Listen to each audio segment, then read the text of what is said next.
Au cours de la dernière année, la refonte tarifaire a occupé beaucoup de temps pour l'association. Fin avril, annonce publique, on a répliqué dans les médias, puis rapidement, l'attention médiatique a tourné autour de la hausse pour les usagers de la rive sud de Montréal, ainsi que pour les usagers de Laval. Donc on a réussi notre objectif, qui était de déplacer l'attention médiatique autour de cette hausse-là, puis de l'impact de cette hausse-là sur les usagers. Suite à ça, on a fait une deuxième campagne dans l'espace public, mais un petit peu différente en fait. On en a profité pour distribuer des tracts au métro Longueuil pour dénoncer l'impact de la hausse sur les usagers.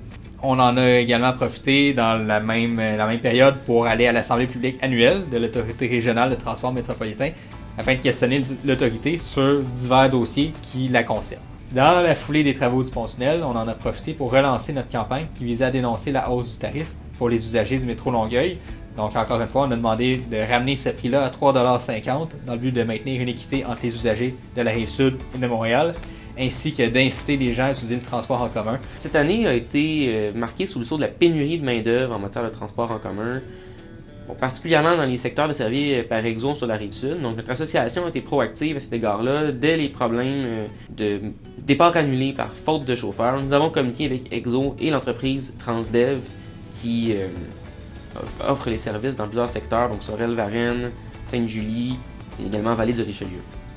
Nous avons eu une rencontre avec Transdev et avec les chauffeurs dans laquelle nous avons pu comprendre les problématiques de la main-d'œuvre.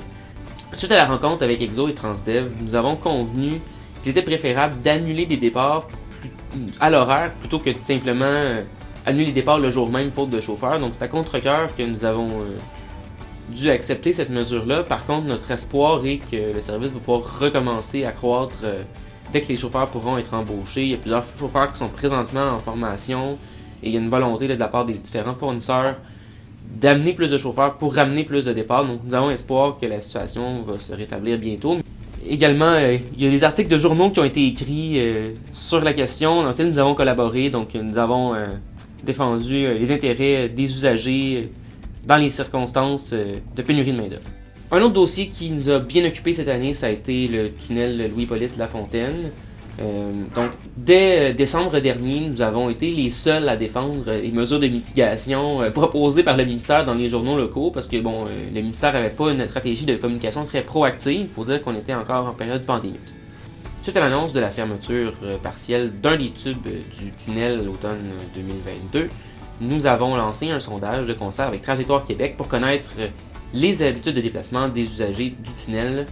Sondage qui a reçu plus de 800 réponses et qui nous a permis de formuler nos suggestions au ministère. Parmi ces suggestions, certaines ont été retenues, dont la solution d'augmenter les départs sur la ligne jaune au métro de Longueuil. Il y a d'autres solutions qu'on a proposées pour lesquelles on n'a pas encore de nouvelles, dont une était de prévoir des navettes non seulement vers la station Radisson, mais aussi vers la station Honoré-Beaugrand, parce qu'on s'est rendu compte qu'il y a beaucoup de déplacements qui se font vers les secteurs situés dans l'est de l'île, donc que ce soit Montréal-Est, Anjou, pour lesquels les autobus partent d'Honoré-Beaugrand, mais les navettes vont toutes à la station Radisson, donc il y a un problème à ce niveau-là, au niveau des mesures de mitigation. Un autre des enjeux qui nous a occupés cette année, c'est le fait que la société de transport de la MRC Pierre de Sorel a lancé un service entre Sorel, Tracy et Longueuil. Un service qui a contribué notamment à déstabiliser la situation des chauffeurs d'Exo dans ce secteur. Par ailleurs, dès le lancement du service, il n'y avait pas de fichiers GTFS, donc des fichiers qui permettent d'avoir accès au service sur Google Maps. Donc nous avons écrit une lettre à la société de transport de la MRC Pierre de Sorel qui a par la suite confirmé qu'elle avait fait des démarches pour avoir de tels fichiers, qui a fini par publier ses horaires sur Google Maps. Donc ça permet au moins aux usagers de savoir qu'il y a un service express dans cet axe-là. Nous avons également été actifs au niveau de la Corporation de développement communautaire Marguerite-Diouville. Nous avons participé à plusieurs rencontres, dont notamment une rencontre avec la MRC et les organismes de la CDC sur le développement économique dans la MRC, dans lequel nous avons souligné l'importance du transport collectif pour amener de la main-d'œuvre sur le territoire et aussi pour déplacer les résidents vers les lieux d'emploi et d'études situés en dehors de celui-ci. Nous avons également discuté avec la CDC d'un projet de taxi collectif dans les secteurs de Calexa-la-Vallée et de Verchères. Donc c'est un projet que nous tenons mettre de l'avant. Évidemment, pour se réaliser, ça va prendre la collaboration des pouvoirs publics, donc que ce soit la municipalité et Exo, mais nous avons l'intention de faire la promotion d'un tel projet cette année. Au cours de la dernière année, nous avons eu diverses rencontres avec le comité consultatif sur les travaux en vigueur au métro Longueuil. Donc, un comité qui a été mis en place par la ville de Longueuil, on fait partie du comité. Puis, on peut discuter des entraves à venir, etc. Pour ce qui nous concerne, nous, disons en tant qu'association, puis ce qui concerne les usagers, on a mis de l'avant l'aspect en fait, qu'il y a une absence de toilettes au métro Longueuil depuis le début des travaux. Puis on aimerait ça qu'il y en aille minimalement sur une base temporaire, puis sinon qu'il y en aille également à long terme. Au cours de la dernière année, nous avons eu une hausse de notre membership.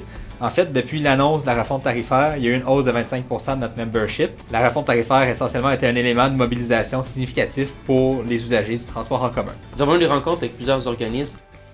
En 2022, nous avons également donné des entrevues dans plusieurs médias.